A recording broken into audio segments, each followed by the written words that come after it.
Hello dear students, so now I have come up with a very important information for you all regarding your board exam OMR sheet.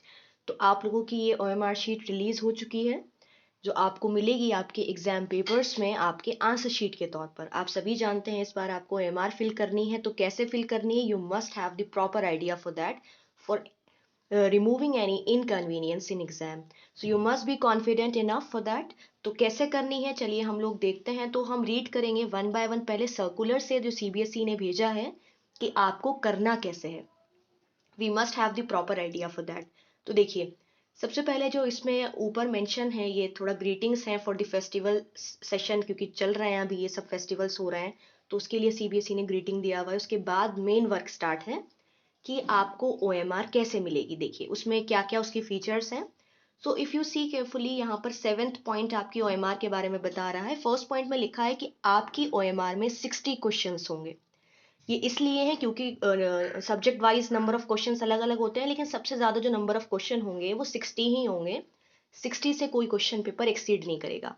ठीक है, तो आपकी OMR 60 questions की बनी रहेगी और ये सभी पेपर्स में 60 क्वेश्चंस वाली ही मिलेगी।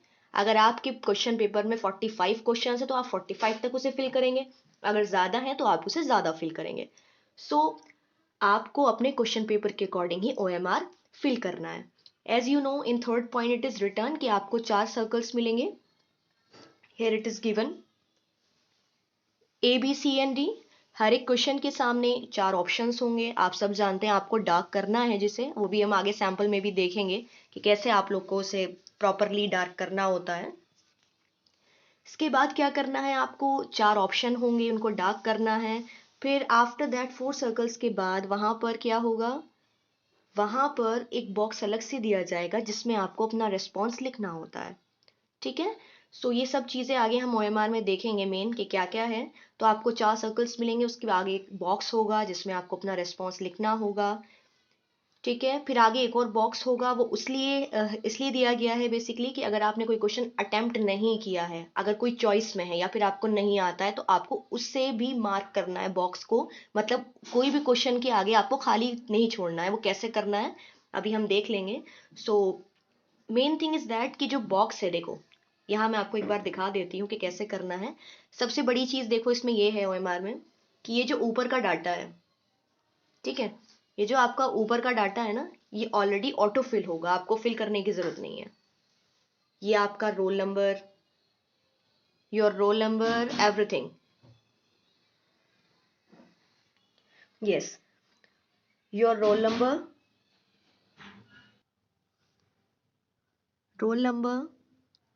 in numbers, in digits and words, your exam day, center number, subject code, your name, father's name and school code with name, ये आपको ऑलरेडी वहाँ फील्ड मिलेगा। So there is no need to write these entries. अब आपको क्या करना है, आगे आपको अपनी OMR शीट को यहाँ पर आपको इसमें सोल्यूशन दिखाना है। So here it is written that कि आपको एक क्वेश्चन के आगे, as I told you earlier, एक क्वेश्चन के आगे 4 ऑप्शंस मिलेंगे। आपने for example B response select किया, तो आपने बी को प्रॉपरली डार्क किया। आप जानते हैं ऐसे कट करना या हाफ फिल्ड करना, that is wrong, completely wrong. आपको कंप्लीटली डार्क करना होता है, जैसे आपको स्कूल में भी सैम्पल एग्जाम्स कराए गए होंगे। सो कंप्लीटली डार्क करना है। उसके बाद बॉक्स इज वेरी इंपॉर्टेंट। ये जो सामने आगे लिखा है, ये देखो ये बना है ना बॉक्स, ये बहुत इंपॉर्टेंट है। ये आपको अपने रिस्पॉन्स को लिखना है यहाँ। ये रिस्पॉन्स आपका फाइनलाइज होगा, यानी इसमें जो आप लिखेंगे वही फाइनल माना जाएगा। फॉर एग्जाम्पल आपने यहाँ बी डार्क कर दिया और आपने यहाँ लिख दिया लास्ट में ए, तो आपका आंसर माना जाएगा A, because it is finalized box. कभी कभी ऐसा होता है बाय मिस्टेक बच्चा रॉन्ग रिस्पॉन्स पे फिल कर देता है, डार्क कर देता है, तो उसको करेक्शन कैसे करोगे। फॉर एग्जाम्पल क्वेश्चन का आंसर है यहाँ, हेयर आई एम राइटिंग, यहाँ क्वेश्चन का आंसर ए है, ठीक है, और आपने क्या किया, बाय मिस्टेक आपने क्या फिल कर दिया है, यहाँ पर आपने फिल कर दिया है बी। ठीक है, आपका ए ऑप्शन करेक्ट है लेकिन आपने बी फिल कर दिया, तो इस चीज का सोल्यूशन क्या है। तो ऐसा तो नहीं आप ऐसे क्रॉस लगाएंगे और फिर ए को डार्क करेंगे, दैट इज रॉन्ग। ऐसे नहीं करना है।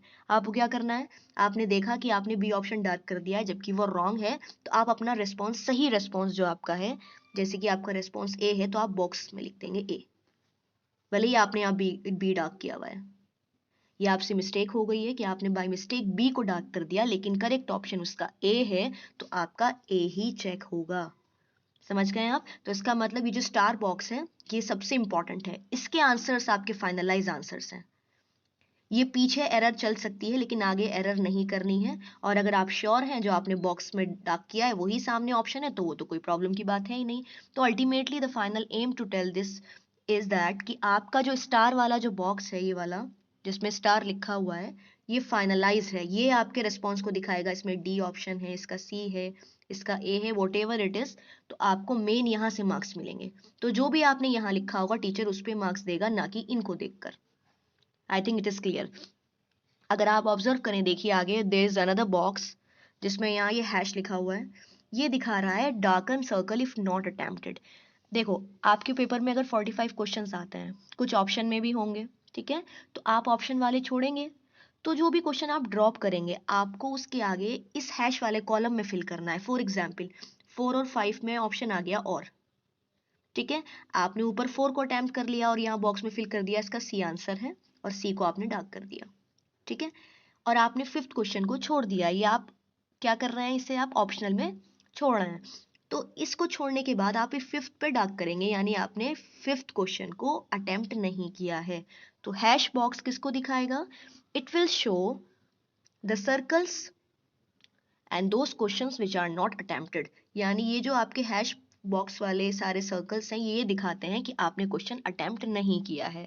तो आप जिस भी क्वेश्चन को अटेम्प्ट नहीं कर रहे हैं जस्ट उसके आगे, फॉर एग्जांपल आप 9 छोड़ रहे हैं क्वेश्चन, अगर आपको इन केस नहीं आता है या फिर आप इसको ऑप्शन में छोड़ रहे हैं, तो बस आप 9th को डार्क कर देंगे, क्योंकि आप ना तो इसका आंसर दे रहे हैं ना यहाँ रिस्पॉन्स लिख रहे हैं, तो आपको बताना तो है कि आप इसके लिए क्या कर रहे हैं, इस क्वेश्चन के लिए आप इसको अनअटेम्प्टेड छोड़ रहे हैं, तो आप इसको हैश वाले कॉलम में डार्क करेंगे।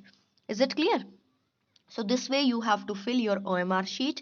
I don't think so कि इसमें आपको कोई confusion हो. In case you have any confusion, then you can leave it in comment section. So I'll tell you definitely कि आपका confusion कैसे दूर हो सकता है. So now after looking at this कि हमें OMR कैसे fill करना है, ये तो हमारे questions के बारे में हमने देख लिया है कि हमें अपने question को attempt कैसे करना है.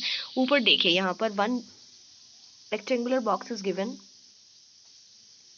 ये तो आपका ऑटो फिल रहेगा, ये सारा आपका डाटा।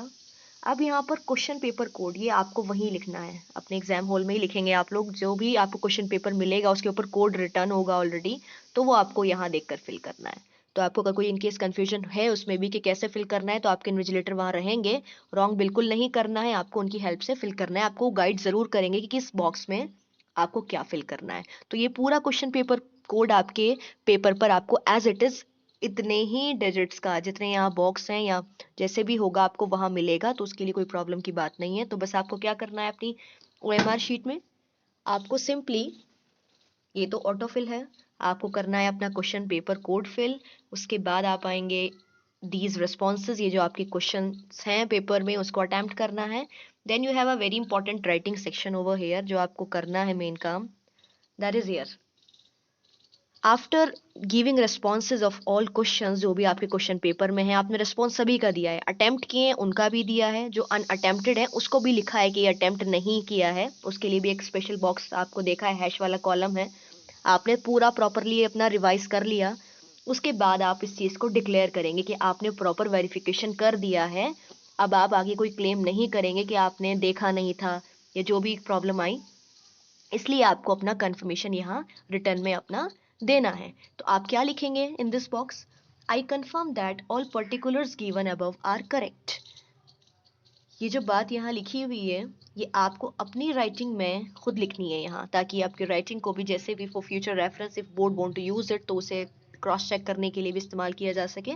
तो आपको अपनी राइटिंग में यही बात लिखनी है, I confirm that all particulars given above are correct. आप यहाँ कंफर्म कर रहे हैं कि जो ऊपर आपने डाटा फिल किया है आपकी नॉलेज से बिल्कुल सही है। अब इसमें आप कोई आगे वेरिफिकेशन नहीं करना चाहते हैं या फिर आगे इसमें कोई चेंजेस अब नहीं लाना चाहते, आप बिल्कुल फाइनलाइज्ड हैं। तो फिर उसके बाद आपको क्या करना है, you have to sign here in running hand, आपको अपने सिग्नेचर करना है, ऑफिशियल सिग्नेचर जो आप हमेशा करते होंगे। तो उसके बाद आपका ये जो सारा नीचे का बॉक्स है it is not for you, आपका काम यही एंड हो जाएगा। आपको अपना फाइनल स्टेटमेंट देना है शीट के नीचे, और उसके बाद अपना साइन करके आपकी शीट हो जाएगी done complete. Now teacher and evaluator जो भी आपके इन्विजिलेटर हैं और इवेल्युएटर्स हैं जो चेक करेंगे आपकी शीट को, उनका वर्क स्टार्ट होगा। ये जो नीचे का कॉलम पूरा है, ये बॉक्स जो बने हुए हैं नीचे, ये सब उन्हीं के हैं। अब इसमें आपको कुछ फिल नहीं करना है। आपके टीचर यहाँ आपके मार्क्स फिल करेंगे, आपके इन्विजिलेटर यहाँ साइन करेंगे, एवरीथिंग जो भी यहाँ गिवन है वो उस हिसाब से इसको फॉर्मेलिटीज को फिल करेंगे। सो आई होप आपको अब सब समझ आ गया होगा कि कैसे आपको अपनी OMR फिल करनी है। एंड बहुत कम टाइम रह गया, आपके एडमिट कार्ड भी बहुत जल्दी रिलीज हो जाएंगे। तो बस आप अपनी तैयारी बहुत अच्छे से रखिए। All the best for your exams, do well, put all your efforts जितनी अभी आप कर पाए। 10th is very important for you and it is the first stage of your career life. पहली स्टेज होती है जो आपको हमेशा रिप्रेजेंट करती है। So all the best for it. Thank you so much.